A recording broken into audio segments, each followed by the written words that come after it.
In this series, I'm on a quest to find the best free DAW software for music production. In this episode, I'm gonna take a look at T7. Is it the best free DAW software for music production? Let's find out.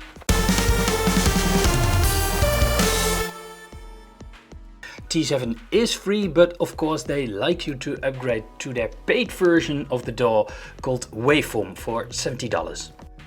T7 is available for Mac, Windows and Linux. You are greeted with a nag screen. If you click unlock and enter your user credentials, you can continue. The first thing that you'll probably notice is the one screen layout. Everything is in one screen except the plugins. With the tab sheets on the top, you can easily switch between different projects and the settings, for example. On the left you can find the sample browser, from which you can drag samples and MIDI files directly onto your timeline. The file Save and Open is on the bottom left corner and the transport controls are on the bottom right. The tracks are in the middle and the track headers on the left. No, right. No, left. No, it's right. The piano roll is displayed on the track itself. It's worth mentioning that the DAW makes no distinction between audio and MIDI tracks. There's no limitation in the number of tracks in T7, and yes, you can use third-party plugins. You can even add a video for scoring film music.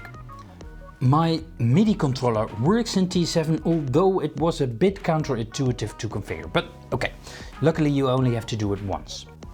Automation is also available in T7, although the cursor doesn't really make clear that you can drag the points. And I have to mention that it can do curved automation, which is a feature I don't see often in many DAWs. Because decibels are exponential and not linear, this is especially handy for volume automation. There are a couple of stock plugins in T7, like a sampler and a couple of effects like a compressor. Some things I found rather counterintuitive. It took me a while to figure out that scrolling up and down zooms your timeline in and out, but inside a MIDI clip it scrolls.